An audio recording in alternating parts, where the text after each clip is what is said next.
اللهم صل على سيدنا ومولانا محمد افضل صلواتك بعدد معلوماتك وبارك وسلم وصل عليه. بسم اللہ الرحمن الرحیم. عزیز طلباء کرام، امید ہے کہ انشاءاللہ العزیز آپ سب خیر و عافیت کے ساتھ ہوں گے. جامع السنن الترمذی جلد ثانی کے ابواب صفت القیامت کے پہلے باب ما جاء فی شان الحساب والقصاص کے ساتھ آپ حضرات کی خدمت میں اللہ جل شانہ کے فضل و کرم سے حاضر ہونے کا موقع ملا. بحمد اللہ تعالی آج ہمارا سبق نمبر 199 ہے.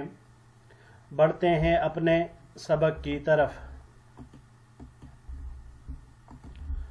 باب ما جاء فی شان الحساب والقصاص، یہ باب ان احادیث پر مشتمل ہے جو حساب اور قصاص کی حالت کے بارے میں ہیں. وبه قال حدثنا حناد قال حدثنا ابو معاویہ عن الاعمش عن خیثمة عن عدی بن حاتم قال، ہمیں روایت کی حناد نے، انہوں نے روایت کی ابو معاویہ سے، انہوں نے اعمش سے، انہوں نے خیثمہ سے، انہوں نے عدی بن حاتم سے. عدی بن حاتم رضی اللہ تعالی عنہ نے کہا، قال رسول اللہ صلی اللہ علیہ وسلم، کہ حضور نبی کریم صلی اللہ علیہ وسلم نے ارشاد فرمایا، ما منکم من رجل الا سیکلمہ ربہ یوم القیامت ولیس بینہ وبینہ ترجمان. تم میں سے کوئی شخص ایسا نہ ہوگا جس سے اس کا پروردگار قیامت کے دن براہ راست ہم کلام نہ ہو، اور اس کے رب کے درمیان کوئی ترجمان بھی نہیں ہوگا. ثم ينظر ایمن منہ فلا یرا شیئا الا شیئا قدمہ، ثم ينظر اشأم منہ فلا یرا شیئا الا شیئا قدمہ. پھر بندہ اپنی دائیں جانب دیکھے گا تو اسے وہ چیز نظر آئے گی جو اس نے آگے بھیجی ہوگی، یعنی نیک اعمال. پھر وہ اپنے بائیں جانب نظر ڈالے گا تو اس کو وہ چیز نظر آئے گی جو اس نے آگے بھیجی ہوگی بائیں جانب پر، یعنی برے اعمال. ثم ينظر تلقاء وجهه فتستقبله النار، پھر جب وہ اپنے چہرے کے سامنے دیکھے گا تو آگ اس کے سامنے ہوگی. قال رسول اللہ صلی اللہ علیہ وسلم، تو حضور نبی کریم صلی اللہ علیہ وسلم نے ارشاد فرمایا، من استطاع منکم ان یقی وجہہ النار ولو بشق تمرۃ فلیفعل. تم میں سے جو اس بات کی طاقت رکھتا ہے کہ وہ اپنی ذات کو جہنم کی آگ سے بچائے تو اسے ایسا کرنا چاہیے، اگرچہ کھجور کے ایک ٹکڑے سے ہی کیوں نہ ہو. وبه قال حدثنا ابو الصائب قال حدثنا وكيع يوما بهذا الحديث عن الاعمش. اسی طرح ہمیں روایت کی ابو الصائب نے، انہوں نے وکیع سے ایک دن اس حدیث کو، انہوں نے اعمش سے. فلما فرغ وكيع من هذا الحديث، پس جب وکیع اس حدیث کے بیان کرنے سے فارغ ہوئے، قال تو فرمایا، من كان ها هنا من اہل خراسان فليحتسب في اظہار هذا الحديث بخراسان. یہاں پر خراسان کا جو باشندہ ہو تو اسے چاہیے کہ ثواب کی نیت سے خراسان میں یہ حدیث بیان کرے. قال ابو عیسیٰ لأن الجہمیۃ ينکرون هذا، کیونکہ جہمیہ جو اس کا انکار کرتے ہیں. هذا حدیث حسن صحیح، یہ حدیث حسن صحیح ہے. اگلے سلائیڈ کی طرف بڑھتے ہیں جی. وبه قال حدثنا حميد بن مسعدة قال حدثنا حسين بن نمير أبو محصن قال حدثنا حسين بن قيس الرحبي قال حدثنا عطاء بن أبي رباح عن ابن عمر عن ابن مسعود عن النبي صلى الله عليه وسلم قال.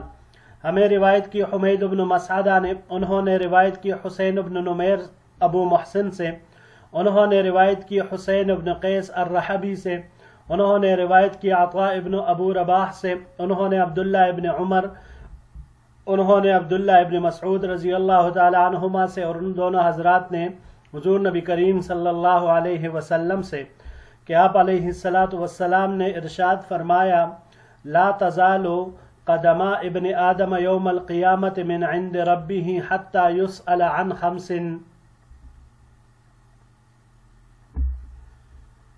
قیامت کے دن انسان کے قدم، ابن آدم کے قدم اللہ تعالیٰ کے پاس سے اس وقت تک نہیں ہٹ سکیں گے جب تک کہ اس سے 5 چیزوں کے متعلق سوال نہ کیا جائے۔ عن عمرہ فیما افناہ، اس کے عمر کے بارے میں کہ اسے کس چیز میں صرف کیا، وعن شبابہ فیما ابلاہ، اس کی جوانی کے بارے میں کہ اسے کہاں ضائع کیا، وعن مالہ من این اکتسبہ وفیما انفقہ، اور اس کے مال کے بارے میں کہ کہاں سے اسے کمایا اور کس چیز میں خرچ کیا، وماذا عمل فیما علم، اور اس علم پر کتنا عمل کیا جو اس نے جانا، جو اس نے سیکھا۔ هذا حدیث غریب لا نعرفه من حدیث ابن مسعود عن النبی صلی اللہ علیہ وسلم الا من حدیث حسین ابن قیس، یہ حدیث غریب ہے، ہم اس حدیث ابن مسعود کو حضور نبی کریم صلی اللہ علیہ وسلم سے نہیں جانتے مگر صرف حسین ابن قیس کی سند سے۔ وحسین یضعف فی الحدیث، اور حسین اس کی تضعیف کی گئی ہے حدیث میں۔ وفی الباب عن ابی برزہ و ابی سعید، اس باب میں حضرت ابو برزہ اور حضرت ابو سعید رضی اللہ تعالی عنہما سے بھی روایات مروی ہے۔ ابو برزہ رضی اللہ تعالی عنہ کی روایت آگے ذکر کر رہے ہیں امام ترمذی رحمہ اللہ۔ وبه قال حدثنا عبد الله بن عبد الرحمن قال حدثنا الأسود بن عامر قال حدثنا أبو بكر بن عياش عن الأعمش عن سعيد بن عبد الله بن جريج عن أبي برزة الأسلمي رضی اللہ تعالی عنہ قال، ہمیں روایت کی عبداللہ ابن عبد الرحمن نے، انہوں نے اسود ابن عامر سے، انہوں نے ابو بکر ابن عیاش سے، انہوں نے اعمش سے، انہوں نے سعید ابن عبداللہ ابن جریج سے، اور انہوں نے حضرت ابو برزہ الاسلمی رضی اللہ تعالی عنہ سے کہ انہوں نے فرمایا قال رسول اللہ صلی اللہ علیہ وسلم، حضور نبی کریم صلی اللہ علیہ وسلم نے ارشاد فرمایا لا تزول قدم عبد حتى يسأل عن عمره فيما افناه وعن علمه فيما فعل،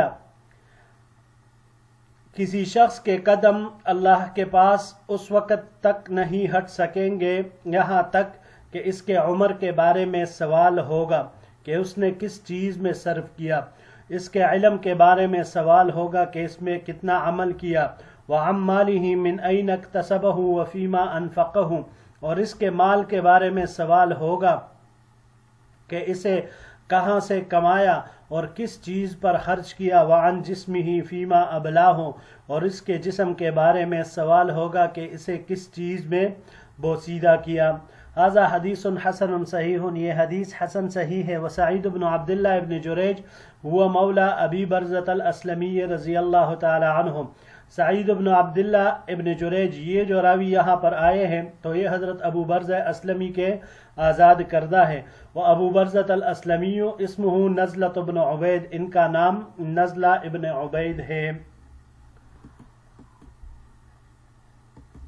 جی عزیز طلباء کرام، یہاں پر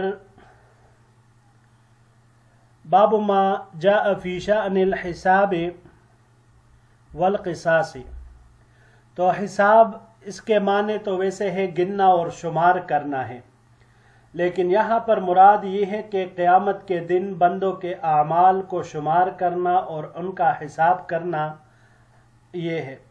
یوں تو اللہ جل شانہ کو سب ہی معلوم ہے کہ ہر انسان نے کیا کیا ہے، کیا کمایا ہے اور کیا کھویا ہے، لیکن لوگوں کے سامنے اس کے اعمال کو ظاہر کرنے کے لیے اعمال کا حساب ہوگا، تاکہ انسان کے اوپر حجت قائم ہو جائے اور سب کے سامنے یہ بات آ جائے کہ دنیا میں کس نے کیا کیا کام اور کیا کیا عمل کیے تھے، کون کس درجے کا دنیا میں آدمی تھا اور آخرت میں وہ کس درجے کا ہوگا۔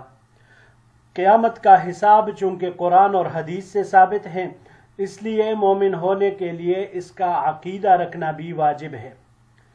اگلا لفظ ہے قصاص۔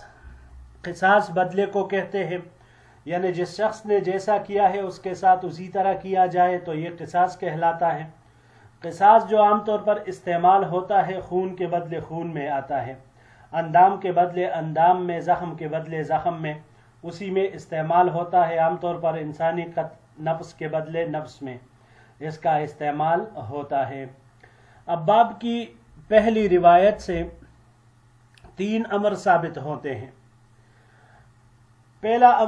پہلی بات یہ ہے کہ قیامت کے دن اللہ جل شانہ ہر انسان سے بغیر کسی واسطے کے براہ راست کلام کرے گا، درمیان میں نہ تو کوئی حجاب اور نہ ہی کوئی مانع ہوگا اور نہ ہی درمیان میں کوئی ترجمان ہوگا۔ یہ جمہور اہل سنت کا مسلک ہے۔ جمہور اہل سنت کہتے ہیں کہ اللہ تعالیٰ کے لیے دیگر صفات کی طرح صفت کلام بھی ثابت ہے۔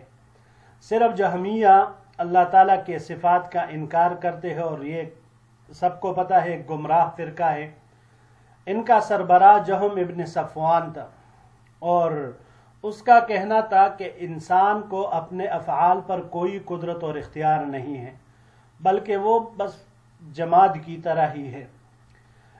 اور یہی وجہ ہے کہ ان لوگوں کو جہمیہ کے ساتھ ساتھ جبریہ بھی کہا جاتا ہے۔ پھر اس جہم ابن صفوان کو ہشام ابن عبد الملک کے زمانے میں قتل کر دیا گیا۔ یہ لوگ اب اللہ تعالیٰ کے صفات کے منکر ہیں۔ وہ کہتے ہیں کہ اگر اللہ تعالیٰ کے لیے مختلف صفات ثابت کی جائے تو اس سے لازم آئے گا تعدد الہ کا، کیونکہ صفات کے متعدد ہونے سے موصوف کا متعدد ہونا لازم آتا ہے، حالانکہ یہ ایک فضول قسم کی بات ہے، کیونکہ ایک موصوف کے لیے کئی صفات ثابت ہو سکتی ہیں۔ اور یہ بات فلسفی حضرات نے بہت ہی اچھی طریقے سے تعدد صفات سے موصوف کا متعدد ہونا لازم آئے گا، یہ بات بالکل لغو ہے، فلسفیوں نے بھی اس کو ثابت کر دیا ہے۔ تو چنانچہ جہمیہ یہ اکثر اس قسم کے قول کرتے ہیں۔ روایت کے آخر میں اگر آپ کو دکھائی دے تو وکیع رحمہ اللہ اس حدیث کے بیان سے جب فارغ ہوئے تو انہوں نے پوچھا کہ بھائی خراسان کا کوئی ہے، اگر اہل خراسان میں سے کوئی ہے تو وہاں جا کر اس حدیث کو سنائے، اللہ سے ثواب کی امید رکھے، کیونکہ خراسان میں اکثر جہمیہ ہے جو اللہ تعالیٰ کے دیگر صفات کے طرح صفت کلام کا بھی انکار کرتے ہیں، جبکہ اس کلام سے سَيُكَلِّمُهُ رَبُّهُ يَوْمَ الْقِيَامَةِ صراحتاً حضور نبی کریم صلی اللہ علیہ وسلم نے اس کے بارے میں ارشاد فرما دیا۔ اگلی بات دوسری، انسان جب اپنے دائیں جانب دیکھے گا تو اس کے نیک اعمال، بائیں جانب دیکھے گا تو اس کے برے اعمال ہوں گے، اور سامنے دیکھے گا تو آگ ہوگی۔ یہ عام طور پر ہم اپنی زندگی میں اس بات کا مشاہدہ کرتے ہیں کہ جب کوئی کسی مشکل میں پھنس جاتا ہے تو دائیں بائیں دیکھنے لگتا ہے۔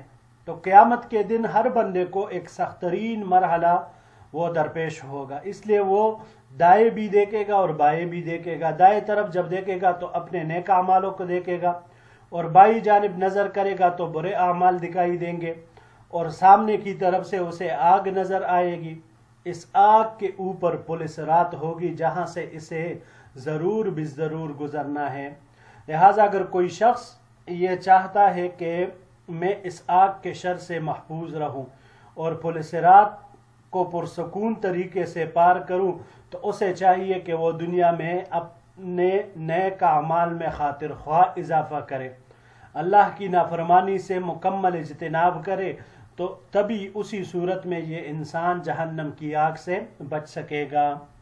اور تیسری بات جو حضور نبی کریم صلی اللہ علیہ وسلم نے ارشاد فرمائی، من استطاع منکم ان یقی وجہہ النار ولو بشق تمرۃ فلیفعل، کہ تم سے جس قدر ہو سکے اپنے آپ کو جہنم کی آگ سے بچاؤ، اور کچھ بھی نہ ہو پاس، انتہائی تنگ دستی ہو، کھجور کا ایک ٹکڑا ہی صدقہ کر کے اپنے آپ کو جہنم سے بچا لو۔ یہ اسی طرف اشارہ ہے ولو بشق تمرہ، معمولی سے معمولی چیز کیوں نہ ہو، کم سے کم تر چیز کیوں نہ ہو، یہ بھی صدقہ میں دینے سے وہ اس آگ کو بجھا دیتا ہے، تو اس کو دینے میں بھی کسی قسم کی ہچکچاہٹ اور یا سستی نہ کرے۔ ان دونوں روایاتوں میں ایک ہی قسم کا مضمون ہے کہ ہر انسان سے اللہ جل شانہ 5 چیزوں کے متعلق سوال کرے گا۔ اس نے عمر کس چیز میں صرف کی؟ نیکی میں، اللہ کی اطاعت میں یا نافرمانی میں؟ جوانی کہاں پر صرف کی؟ عبادت میں یا گناہوں میں؟ مال حلال طریقے سے کمایا یا حرام طریقے سے؟ اس کو صحیح مصرف پر خرچ کیا یا ناجائز جگہوں پر اس کو لٹایا؟ اور آخری سوال کہ اللہ تعالیٰ نے جو علم عطا فرمایا تھا اس پر کتنا عمل کیا؟ تو یہ 5 سوال ہر انسان سے ہوں گے، اور اس کے آگے پھر انسانوں کے باقی مرحلات وہ آئیں گے۔ جی عزیز طلباء کرام، یہی تک ہمارا آج کا سبق تھا۔ انشاءاللہ العزیز زندگی رہی تو اگلے درس میں ایک نئے باب کے ساتھ آپ حضرات کی خدمت میں انشاءاللہ العزیز حاضر ہوں گے۔ السلام علیکم ورحمۃ اللہ وبرکاتہ۔